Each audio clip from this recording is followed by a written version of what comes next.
iaitu mencegah lebih baik daripada mengubat. Mencegah lebih baik daripada mengubat. Kita belajar bagaimana Nabi SAW mengatakan, menunjukkan pada kita bahawa cara untuk mencegah tu dengan salah satu cara adalah kita tidur dan istirahat yang tepat dan mencukupi untuk mengelakkan daripada kita didatangi penyakit. Baik, hari itu kita dah bincang dah, mencegah lebih baik daripada mengubat ini salah satu caranya adalah dengan tidur maksudnya istirahat dengan sempurna. Maksud sempurna ini adalah dengan mengikuti tata cara dan sunnah yang ditinggalkan oleh baginda Nabi sallallahu alaihi wasallam.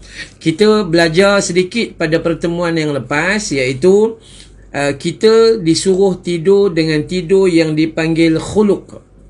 Selain daripada tidur malam itu, kita disuruh tidur yang dipanggil khuluq, iaitu tidur 10 atau 20 minit atau 30 minit sebelum zuhur. Qailulah itu dipanggil khuluq, tidur yang penuh dengan akhlak. Kemudian kita cuba untuk mengelak daripada tidur yang dipanggil khuruq, tidur yang dikatakan perosak, iaitu tidur pada waktu duha melainkan terpaksa. Kemudian pertemuan lepas juga kita menyebut tentang kita cuba untuk mengelak tidur yang dipanggil humuq, tidur yang ada unsur kebodohan, di mana Ibnu Qayyim Al-Jauziyah menulis dalam kitabnya At-Tibun Nabawi, di mana tidur pada waktu petang selepas solat asar, sebelum maghrib. Jadi tidur selain daripada kita tidur malam tu, yang disuruh pada kita untuk istirahat yang baik adalah tidur 20 minit atau setengah jam sebelum zuhur. Yang itu terbaik. Jangan tidur pada waktu petang ataupun waktu duha dulu. Jangan tidur pada waktu duha. Duha ni waktu Allah membahagi-bahagikan rezeki. Dan juga jangan tidur pada waktu petang, yakni selepas salat asar. Melainkan pada waktu duha dan asar ini adalah waktu yang kita terpaksa tidur kerana kita tak sihat, kerana kita perlukan tidur dan istirahat untuk pada waktu malam kita pergi buat kerja dan sebagainya. Maka cara istirahat ni adalah satu kaedah untuk mengelak penyakit yang masuk di dalam tubuh badan kita. Okey, baik. Ini salah satu teknik apa dia? Teknik untuk mengelak penyakit ini, elak penyakit kita panggil apa ni? Pencegahan ni adalah dengan cara kesihatan, cara istirahat dan tidur dengan baik. Hari ini kita nak tengok yang kedua, iaitu menjaga pemakanan mengikut keperluan bukan kemahuan. Asasnya dalam apa hal sekalipun, Islam suruh Allah memberi kita keperluan. Tapi manusia selalu cuba untuk mengambil keinginan dan kemahuan sehingga terjebak di dalam perkara yang dikatakan melampaui batas, tamak dan halobah. Dan kita nak sebut dalam bab makan hari ini juga. Dalam bab makan ini, kita juga nak sebut bahawa menjaga pemakanan mengikut keperluan bukan kemahuan. Bismillahirrahmanirrahim. Nabi SAW mengajar kita menjaga kesihatan dengan mengambil pengambilan makanan berdasarkan jasad. Berdasarkan keperluan jasad. Ini perkara yang kita bincang pada hari ini.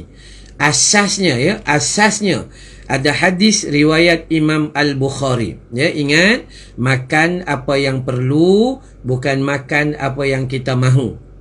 Asasnya Nabi SAW bersabda, ma mala'a adamiyun wi'aan syarran min batnin bihasbi ibni adam akulatun yuqimnu sulbah fa in kana la mahalata fa thuluthun li ta'amihi wa thuluthun li syarabihi wa thuluthun li nafsihi.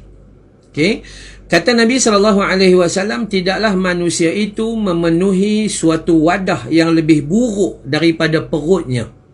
Ya, cukuplah anak Adam itu dengan beberapa suapan. Jika perlu, maka sepertiga perutnya diisi dengan makanan, sepertiga perutnya diisi dengan minuman, dan sepertiga lagi dibiarkan untuk pernafasan. Nah, paling simple.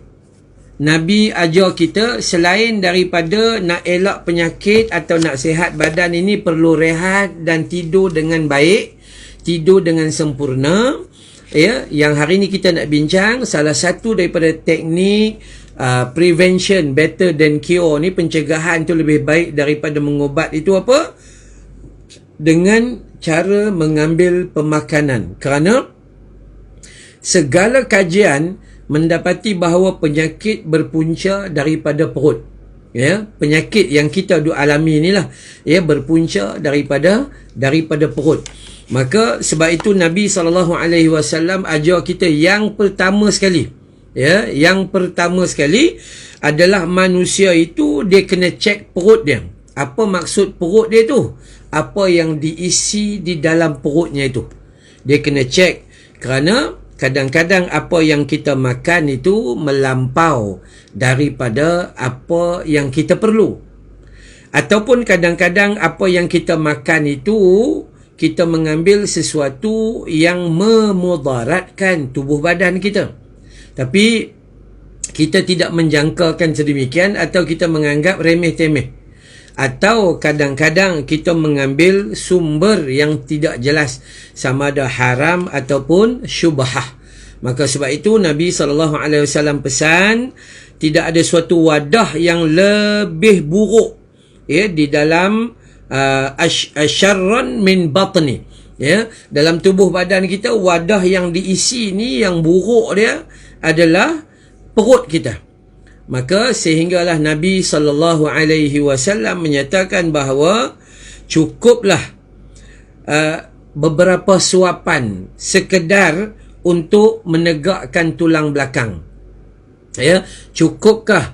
Ya, cukup dengan sekedar kita makan beberapa suapan menegakkan tulang belakang. Maksudnya makan apa yang perlu sahaja. So, jangan makan apa yang kita mahu, kerana kemahuan itu sudah melepasi tahap keperluan. Kalaulah kita makan beberapa suapan itu tidak mencukupi, jika perlu, maka isilah perut kita sepertiga dengan makanan, sepertiga dengan minuman, dan sepertiga itu dibiarkan untuk pernafasan. Asas dalam hidup kita untuk sihat dan untuk tidak sakit.